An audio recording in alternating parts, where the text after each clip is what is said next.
Hi everybody, it's Catalina and today I'm going to show you how to make tallow. Tallow is the equivalent to lard coming from pigs. Tallow comes from cows.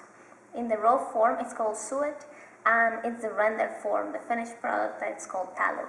It's a delicious fat and it's actually very good for you. It's very good for strengthening your immune system, for your teeth, for your bones. It's very high in vitamins A and D, which are fat soluble vitamins.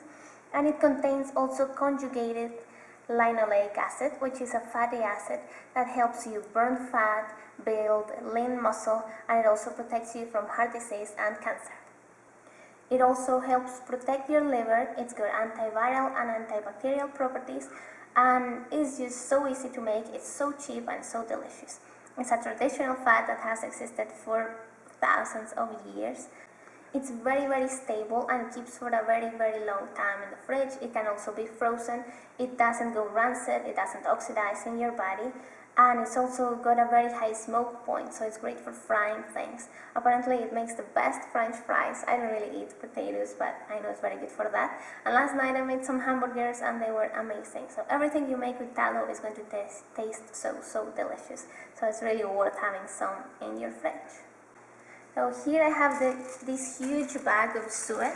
I actually got double this amount from my butcher, and the price for everything was 4,000 Colombian pesos, which is the equivalent to $2. So it's extremely cheap. This was just going to be thrown away because nowadays nobody wants this. You don't really get it in a supermarket, but you would get it if you ask your butcher to keep it from you. Also, something else, this is not just regular beef fat. This is the fat that is around the kidneys. It's got a very deep yellow color and it's the most nutritious fat of all. It's especially high in vitamins A and D. So it's not just any beef fat, this is the fat you want for tallow. And I know it looks very intimidating at first, but it's very easy to make, and you're going to see how easy it is. So the first thing I'm going to do is just start chopping it into little bits like this. And it might have some little bits of this like little membrane like this one here that stretches. You want to remove that as much as possible, but just have it in little bits like this. It doesn't need to be super small. So I'm going to go ahead and chop all this, and then I'll show you what I'm going to do. Now I have it all chopped in little bits here. I'm going to add to this half a cup of water. I'm going to cover it and I'm going to start cooking it in the lowest heat setting, and that's all I'm going to do for now. I'm going to check it again in 15 minutes and I'm going to continue doing that for about an hour and a half or even 2 hours. You'll know when it's ready. I'll show you what it looks like. So that's all you have to do now. Okay, it's been 15 minutes now, and the other thing is that because I have so much of this stuff, it didn't all fit at once at the start, but after you cook it for about 15 minutes, it goes down and then you can add some more. And just keep doing it until you fit everything in there. I think I'm going to have to use 2 pots for the amount I have, but this is all I'll be doing now every 15 minutes.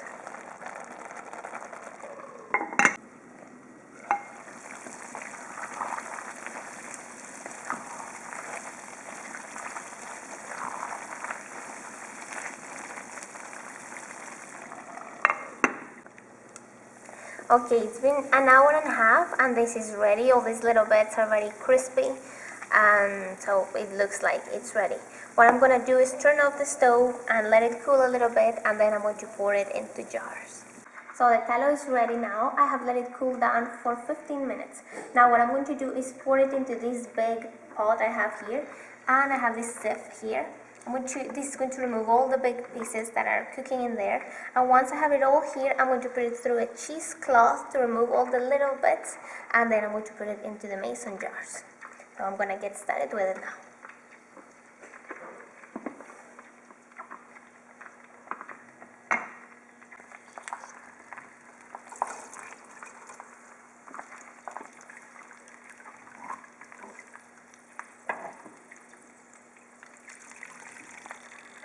Okay, so about that much, and then I'm going to press it a little bit, and a lot more oil comes out of it, and then it becomes a lot smaller as well.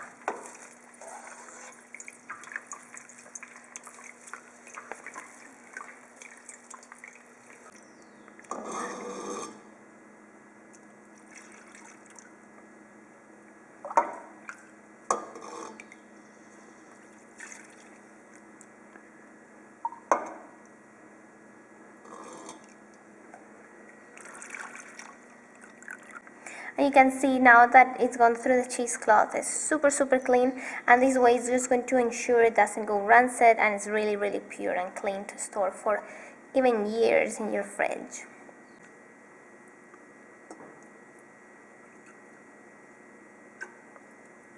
And make sure your jars are very clean, but also they need to be completely dry for this.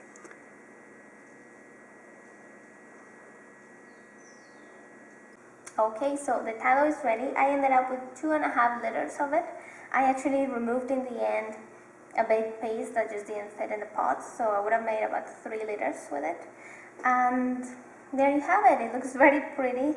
It's not the most glamorous thing to make in the kitchen, but it's so good for you. It's really worth making it, and it's delicious. It's gonna make your food taste so good.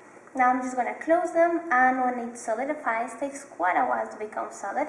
It's going to look like this one I have here. I made this one 2 weeks ago, and that's just the way it's gonna become. It smells really amazing, and the other thing about this fat is that you need to use such a small little bit. Really, a little bit goes a very long way, and this is how fast I made it.